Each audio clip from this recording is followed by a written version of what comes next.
Coba ketik Matius pasal 7 ayat 21, 22, 23. Ini paling kunci. Tidak mungkin ayat ini dibacakan di gereja. Jamaah kukut pindah masjid. Perlu kita ketahui bahwa Alkitab tidak bisa ditafsirkan tanpa melihat konteksnya dan juga melihat ayat sesudah dan sebelumnya.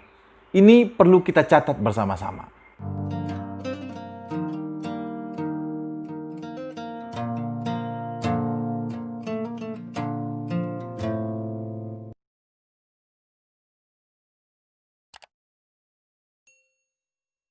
Shalom guys, berjumpa kembali dengan saya di dalam program Markilur, mari kita luruskan.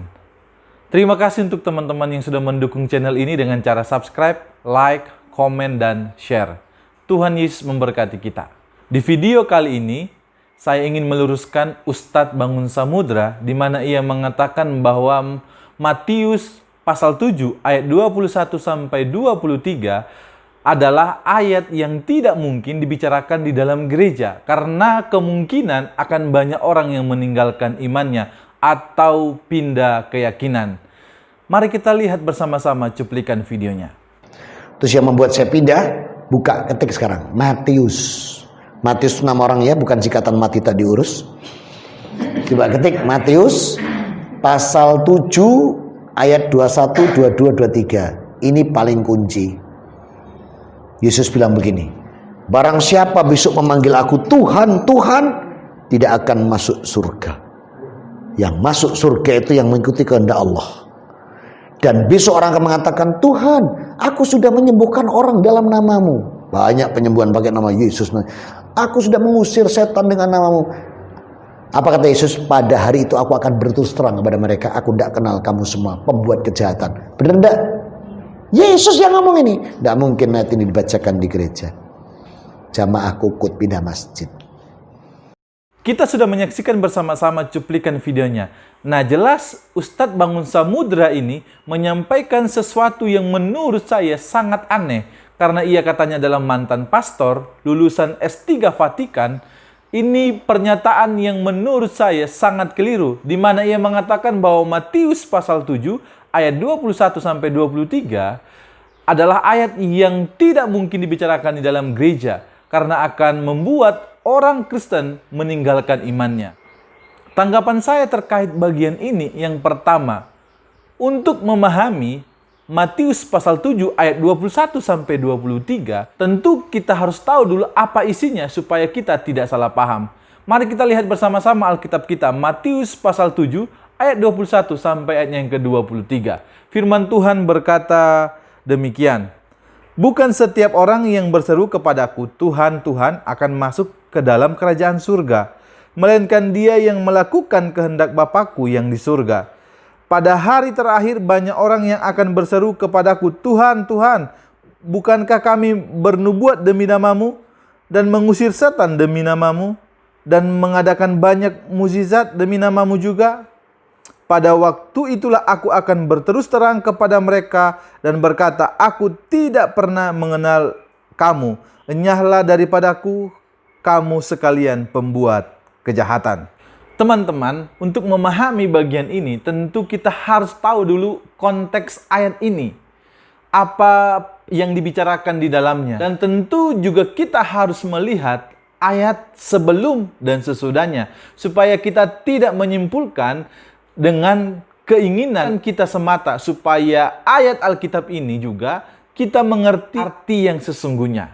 Kalau teman-teman perhatikan perikop yang termasuk di dalam Matius pasal 7 ayat 21 sampai 23, LAI memberi judul di sana atau judul perikopnya adalah hal pengajaran sesat. Mari teman-teman kita lihat ayat sebelumnya, yaitu ayat 15. Di ayat 15, Yesus berbicara mengenai bahaya ajaran sesat dan nabi-nabi palsu. Ayat 15 ini juga Yesus sedang menjelaskan bahaya daripada nabi-nabi palsu ini. Lalu ayat berikutnya berbicara tentang buah-buah para nabi palsu yang dikatakan dihasilkan dari pohon yang tidak baik.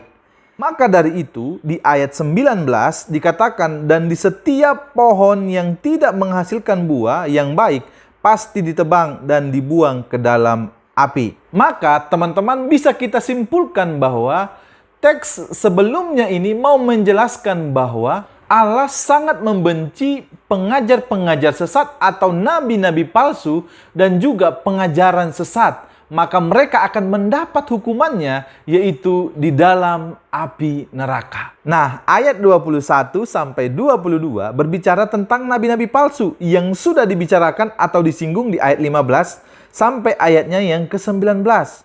Di mana bisa saja memiliki kemampuan bernubuat, mengusir setan, dan membuat mukjizat memakai nama Yesus.